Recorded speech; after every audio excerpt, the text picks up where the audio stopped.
أعوذ بالله من الشيطان الرجيم بسم الله الرحمن الرحيم الحمد لله والصلاة والسلام على رسول الله صلى الله عليه وسلم أما بعد السلام عليكم ورحمة الله وبركاته فلنتنما ناتني أرابا وانسكريتا panarakatsitapaka ni émission islamique spéciale Ramadan amin'izao arivany alakamisy izao. Raha lasana bavy atao anatin'ny finoana islam. Androany dia fa 7 ny volana Ramadani ary amin'ity androany ity inshallah dia haka loha hevitra anankiray izay misy fifandraisany betsaka indrindrindrindra amin'izao famararana ny volana Ramadani izao. Ny loha hevitra dia mahakasika ny Silatul Arham na ny fanohizana ny rohim-pihavanana eo amin'ny samy mpihavana sy ny samy mpino islamo anankiray. Satria nahoana raha ny tena marina raha lasana bavy anatin'ny finoana islam dia ny finoana islam nanome alalany ny mpino raha sendra misy ny tsy fankazahoana na ihany koa mety misy ny adiady eo amin'ny samy mpino na mpiray tapozany na mpihavana na mpiray vodirindrina dia nanome fepotona 3 andro fotsiny ny finoana islam mba hahafahanao mitazona ny hatezeranao na ihany koa tsy mifandray amin'ny namanao. Fahorinan'izay 3 andro zay dia voadidy ianareo izay niady sy tsy mifankahazo dia mifandray ary izay ny fandray voalohany no mahazo tombotsoa betsaka eo anatrehan'ny tompo Allah subhanahu wa ta'ala. Ka mialohan'ny volana Ramadan dia tokony efa nanao an'izany tsika. Raha sanatria moa tsy tafanao an'izany ianao, nisy olona tsy dia mifanaraka aminao ka mialoha kely n'izao idy izao dia tsara ny miroso amin'izany satria iroso ao anatin'ny fety lehibentsika aoriana kely afaka 4 na 5 andro amin'ity volana Ramadani ity.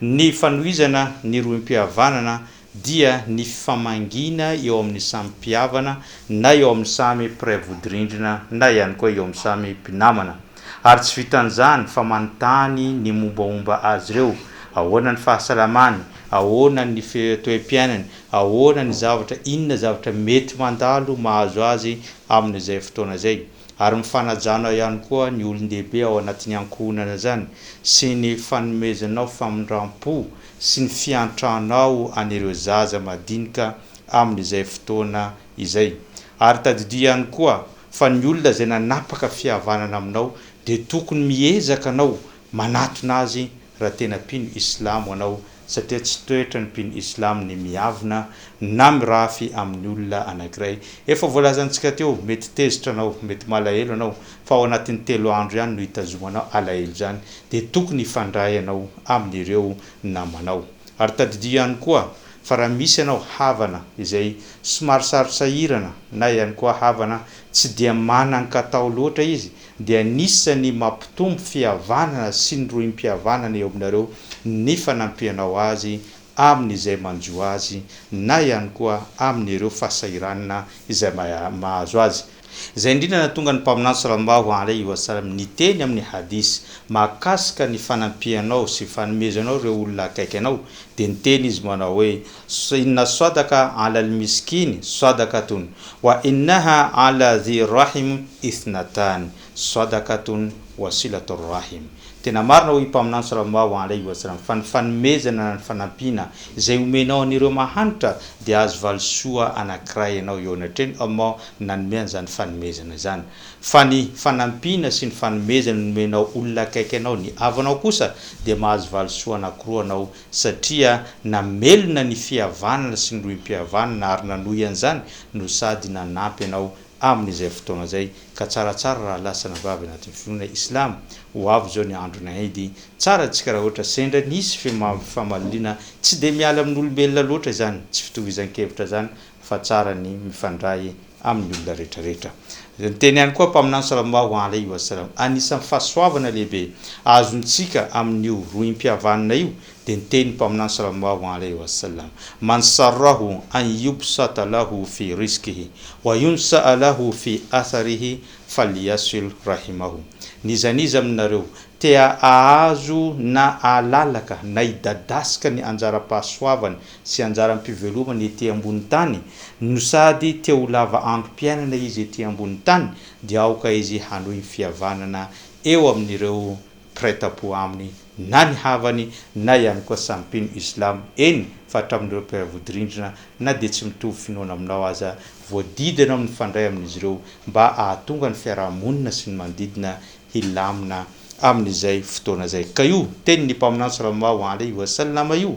manambara antsika fahasoavana lehibe satria mbola miteny ihany koa izy amin'ny hadisy manao hoe io roy mpihavanana rehefa tompo Allah subhanahu wa ta'ala nanamboatra an'izany roy mpihavanana zany dia naantony eo amin'ny seza fiandrianany dia niteny izany roy mpihavanana zany manao hoe man wasalani wasalaka wa man qata'ani qata'a. Zany hoe niteny roy mpihavanana hoe tamin'izay fotoana zany amin'ny tompo Allah subhanahu wa ta'ala zay manohy ay amin'ny havany dia ho toizako ny fifandraisana zany aminao ry tompo Allah subhanahu wa ta'ala. Fa izay manapaka kosa ny roy mpihavanana amin'ny havany sy amin'ireo manodidina azy dia ho tapahiko ihany koa ny fifandraisany aminao ry tompo Allah subhanahu wa ta'ala. Ka nizaniza zany manda an'izany roy mpihavanana zany dia anisany tafiditra ho sokajiana amin'ireo olona zay mpanimba ety ambony tany satria teneny ny Allah subhanahu wa ta'ala manao hoe fa hal asaytum in tawallaytum an tufsidu fil ardi wa tuqatti'u arhamakum ulaika alladhina la'anahumullah fa asammahum wa ama absarahum.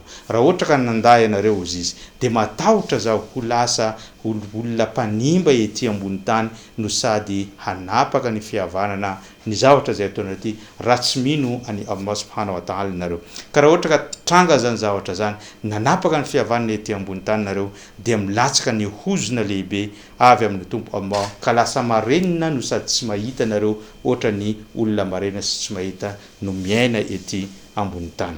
Mbola nao afisy mpaminany sallallahu alayhi wa sallam no sady fampitandremana ho an'olona zay mpanapaka an'izany fihavanana zany dia niteny izy hoe la yadkhulul jannata qati'an rahim, tsy miditra amin'ny paradisa velively ary tsy aheny fofon'izany paradisa zany velively ny olona mpanapaka ny fihavanana na ny mpanapaka ny fifandraisany amin'ny mpiray tandrazana aminy, amin'ny mpiray tanàna aminy, amin'ny mpiray fiangonana aminy, amin'ny mpiray vodirindrina aminy dia tsy ahita an'izany paradisa ary tsy aheny fofon'izany ary tsy hiditra ao anatin'izany paradisa izany. Teneny ny mpaminany sallallahu alayhi wa sallam amin'ny hadisy ihany koa dia miteny izy hoe laisa alwasil bil mukafir walakin alwasil alladhi iza qata'at rahimahu wa salaha. Ny tena olona mpanohy fihavanana ozy izy tsy ilay mazoto manome fanomezana ny olona anankiray, tsy dia izay loatra ny olona mpanohy fihavanana fa ny olona tena mpanohy fihavanana dia ilay misy manapaka fifandraisany aminy izy no miazakazaka mandeha manohy an'izany fihavanana zany, na dia izy aza no manandrarina fa izy no miazakazaka mandeha mifona mandeha mitady an'izany fifandraisana zany mba tsy ho tapaka satria arakaraka mahatapaka an'izany fihavanana zany mitombo ny fihevalosana, mitombo ny fahavalonao arakaraka ny tapaka ny fihavananao amin'ny olona anankiray. Tapaka amin'ny iray ianao lasa ray fihavalonao, tapaka amin'ny olona fahandroa lasa roa fahavalonao, mihamaro ny fihavalonao arakaraka ny fahatapany izany